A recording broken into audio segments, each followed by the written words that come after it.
In our last video, we talked about the factors that affect bone growth, and I mentioned some hormones. I mentioned testosterone, which helps grow bones, estrogen, which actually stops bone growth but maintains bone health.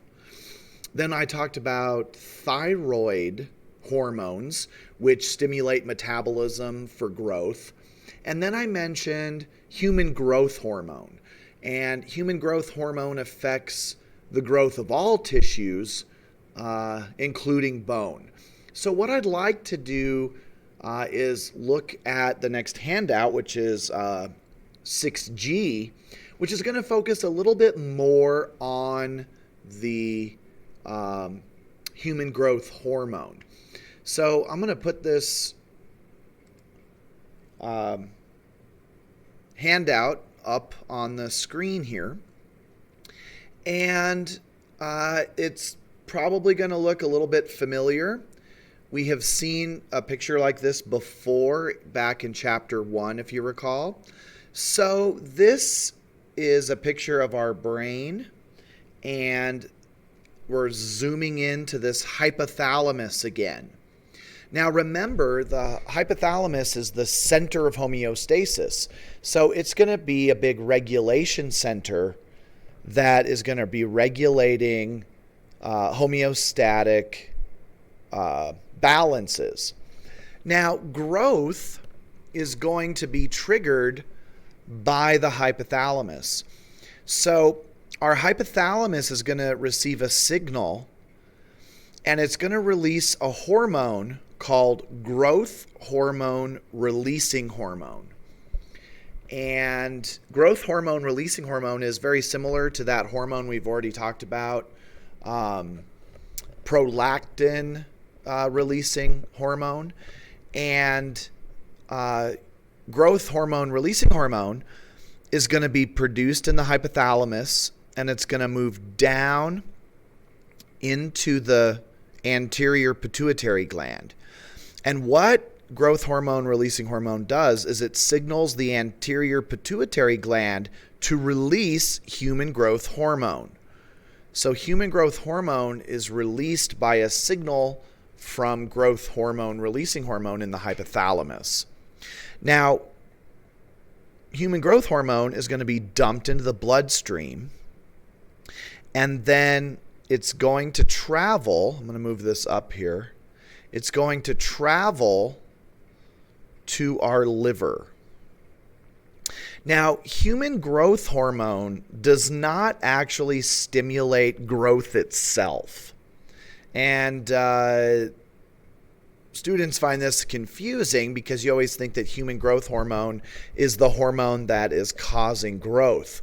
But actually, what human growth hormone does is it travels to the liver, and it signals the liver to make yet another hormone called insulin-like growth factor 1.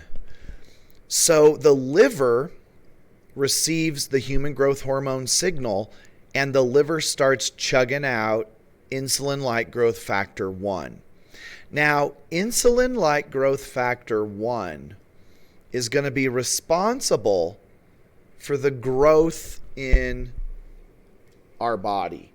So I just wrote here that IGF-1, insulin-like growth factor 1, is responsible for the growth of most tissues, including muscle growth and bone growth. So insulin-like growth factor 1 is dumped into your bloodstream. It travels throughout your body, and when you're a child, it's going to tell your tissues to grow, your muscles to grow, and it stimulates the cartilage growth at the epiphyseal plates. And so it's actually, it's kind of weird to think, but it's actually not human growth hormone directly. It is insulin-like growth factor 1. Now, this is a negative feedback system. What happens is IGF-1 is going to build up in your bloodstream. It's going to make you grow, make you grow, make you grow, make you grow. But as it builds up in the bloodstream, IGF-1 is going to trigger another hormone called somatostatin. And somatostatin then is going to inhibit human growth hormone. So it's going to shut down this cycle. And so this sounds kind of crazy, but we've got all of these different hormones playing a role in your growth. All right? And so we've got this growth hormone releasing hormone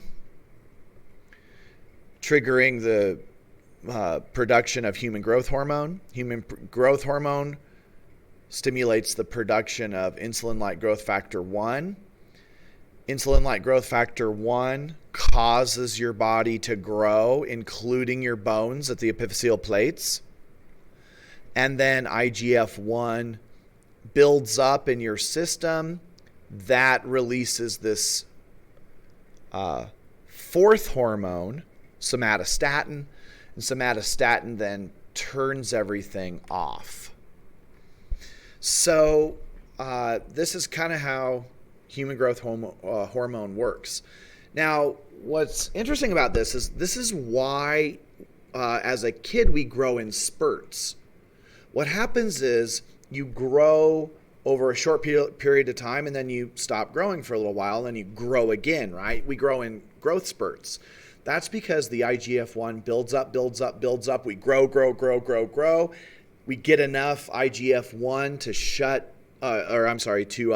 trigger somatostatin, which shuts down IGF-1, and then we stop growing for a little while. And then we'll start slowly building up IGF-1, building it up. Then we grow again, triggers somatostatin, shuts everything off. So kind of an interesting chain of hormones, because we've got 4 hormones that are playing a role in this. Just a tip for you, you might want to make a list and keep track of all these hormones because they are on the exams. I'm always asking you to discuss and describe these hormones. So this is 4 new hormones for you, and we need to understand this process. All right, we're ready to move on to bone remodeling and repair, and I'll see you in the next video.